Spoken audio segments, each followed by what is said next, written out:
नमस्कार दोस्तों, मैं मानस गुप्ता आप सभी का स्वागत करता हूं अपने चैनल द वर्सेटाइल मेंटोर पर। आशा करता हूं कि आप सभी बहुत अच्छे होंगे और आप सभी का तहे दिल से धन्यवाद करना चाहता हूं कि आप हमारे चैनल को इतना प्यार दे रहे हैं। हमारे 200 सब्सक्राइबर बहुत जल्दी पूरे होने वाले हैं। आज मैं एक नया वीडियो लेके आप सभी के सामने आया हूँ जिसमें कि हम ये जानेंगे एसएससी क्या है। ये वीडियो उन सारे बच्चों के लिए बहुत इंपॉर्टेंट है जिन्हें एसएससी के बारे में कुछ नहीं पता है और वो एसएससी की तैयारी करना चाहते हैं। तो आइए वीडियो को शुरू करते हैं। एसएससी जो कि स्टाफ सिलेक्शन कमीशन, एक ऐसा कमीशन जो कि सेंट्रल गवर्नमेंट जॉब्स के लिए बच्चों को अपॉइंट करता है, रिक्रूट करता है और सेंट्रल गवर्नमेंट को बच्चे देता है सारे डिफरेंट मिनिस्ट्रीज में, डिपार्टमेंट्स में। जैसे कि आपने सुना होगा income tax, excise department, ministry of external affairs जिसको हम विदेश मंत्रालय बोलते हैं। तो कैसे ये सब होता है, आपने एसएससी की डिफरेंट एग्जाम्स के बारे में सुना होगा जैसे कि सीजीएल, सीएचएसएल, एमटीएस, सीपीओ, ऐसे तरह की कई एग्जाम्स होती है। स्टीनोग्राफर, ये 5 एग्जाम्स जो कि बहुत इंपॉर्टेंट एग्जाम्स हैं जिनके थ्रू बच्चों को एसएससी सेंट्रल गवर्नमेंट को रिकमेंड करता है और उसके बाद इन बच्चों की जॉब लगती है। इसमें कई तरीके की जॉब होती हैं जैसे कि 4600 grade pay, 4200 grade pay, 2400 grade pay, 2800 grade pay. Grade pay क्या होता है इसके लिए मैं अलग से एक वीडियो बना दूंगा।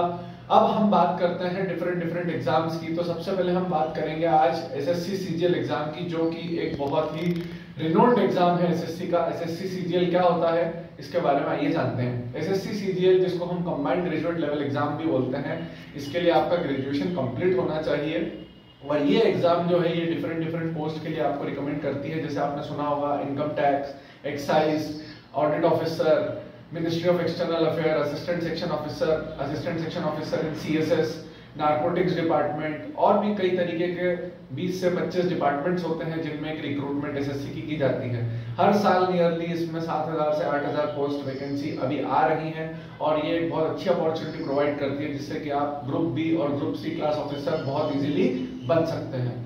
अगर मैं बात करूं एसएससी सीजीएल की तो इसमें जनरली 4 टियर में एग्जाम होती है। वो 4 टियर कौन से होते हैं? सबसे पहला होता है टियर 1, फिर होता है टियर 2, फिर टियर 3 और उसके बाद टियर 4। जिसके बाद टियर 4 के बाद आपका डॉक्यूमेंट वेरिफिकेशन होने के बाद आपकी फाइनल मेरिट होती है जिसमें आपका नाम अगर आता है तो आप उस पर्टिकुलर पोस्ट के लिए रिकमेंड हो जाते हैं। टियर 1 जिसको हम प्री भी बोलते हैं, ये एक बेसिक पेपर होता है जिसमें 4 सब्जेक्ट्स आते हैं, इंग्लिश, रीजनिंग, मैथ्स, जीके।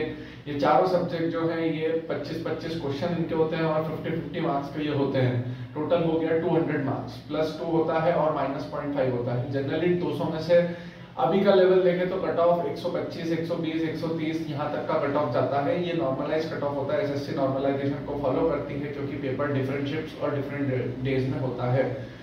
उसके बाद अगर आप ये कट ऑफ क्लियर कर जाते हैं तो आपको मेंस में बैठने का मौका दिया जाता है। मेंस में सिर्फ 2 सब्जेक्ट आते हैं जिनको हम बोलते हैं मैथ्स और इंग्लिश। मैथ्स का पेपर भी 200 मार्क का होता है, इंग्लिश का पेपर भी 200 मार्क का होता है। मैथ्स में 100 क्वेश्चंस आते हैं और इंग्लिश में 200 क्वेश्चंस आते हैं। दोनों के लिए आपको 2-2 घंटे का समय दिया जाता है। ये 2 पेपर 200 मार्क के 400 और प्री का पेपर 200 मार्क का 600। इसके बाद अगर आप ये भी क्वालिफाई कर लेते हैं इसकी कट ऑफ तो आपको टियर 3 देने का मौका दिया जाता है। टियर 3 एक डिस्क्रिप्टिव पेपर होता है जो कि 100 मार्क्स का होता है। उसमें 50-50 मार्क्स की 2 चीजें आ सकती है, या तो ऐसे आ जाएगा, लेटर आ जाएगा, या ऐसे के साथ में प्रेसी आ जाएगा। आजकल प्रेसी बहुत आ रही है। तो ये 100 मार्क, टोटल 700 में से मेरिट निकलती है।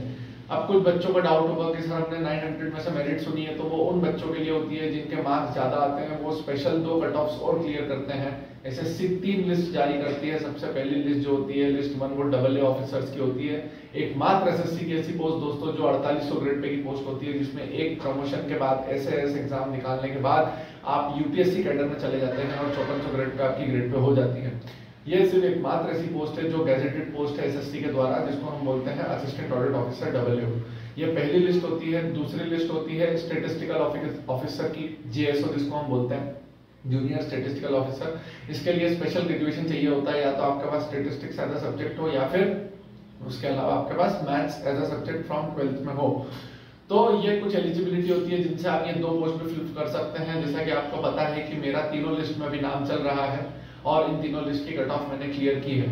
तो जब आप टियर 3 भी क्लियर कर लेते हैं टोटल 700 मार्क का, और अगर आप AA और जेएसओ के लिए क्वालिफाई है तो आपको इनके दोनों के भी अलग से पेपर देना पड़ते हैं। दोनों के भी अलग से पेपर होते हैं मेंस में। तो टोटल आपको मेंस में 4 पेपर देना पड़ते हैं जो कि मैंने इस बार दिए थे। 2 दिन में 4 पेपर होते हैं। अगर हम आगे बढ़ते हैं तो टीयर 3 के बाद 700 में से या 900 में से अगर आपने डबल लेवल दिया हुआ है तो फाइनल मेरिट बनती है, और फाइनल मेरिट के बेस पे आपको टीयर 4 के लिए बुलाया जाता है।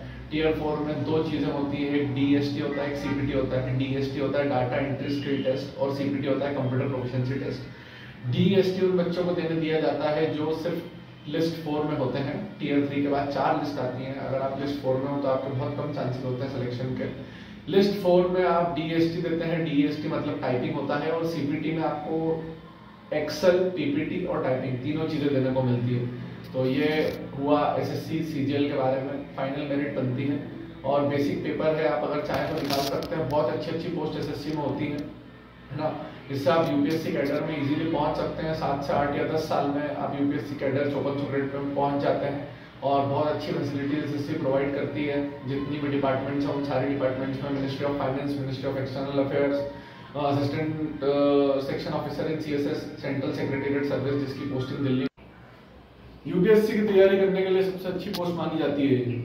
और अगर मैं बात करूं, और भी कई तरीके की पोस्ट होती हैं जो एसएससी सीजीएल के द्वारा आपको मिलती हैं, जैसे कि सीजीडी आपने सुना होगा, डिफेंस अकाउंट्स, जिसमें कि आपको आर्मी में ऑडिटर की पोस्ट मिलती है 2800 ग्रेड पे। और भी कई तरीके की बहुत अच्छी अच्छी पोस्ट एसएससी सीजीएल प्रोवाइड करता है। तो अभी मिनिमम मुझे ऐसा लगता है कि अगली एग्जाम आने में 8 महीने से 10 महीने का टाइम है, जो कि पर्याप्त होता है किसी भी स्टूडेंट के लिए, अगर आप अच्छे तैयारी करना चाहते हैं तो हमारे चैनल से जुड़े रहिए। यहाँ पे आपको बहुत अच्छा अच्छा कंटेंट मिलेगा, और एसएससी सीजीएल, बैंकिंग, रेलवे, सारी रिलेटेड इन्फॉर्मेशन दी जाएगी। अभी बैंकिंग के भी फॉर्म्स आने वाले हैं, आईबीपीएस का कैलेंडर जारी हो चुका है, 7 अगस्त को पीओ का पेपर है। तो मैं कंटिन्यूसली आपको गाइड करते रहूंगा कि किस तरीके से बैंकिंग एग्जाम्स, एसएससी एग्जाम्स और रेलवे एग्जाम्स में आप अच्छी मेहनत से एक अच्छा पर्टिकुलर गोल अचीव कर सकते हैं। तो तब तक के लिए चैनल से जुड़े रहिए, सब्सक्राइब करिए, और thank you so much, thank you.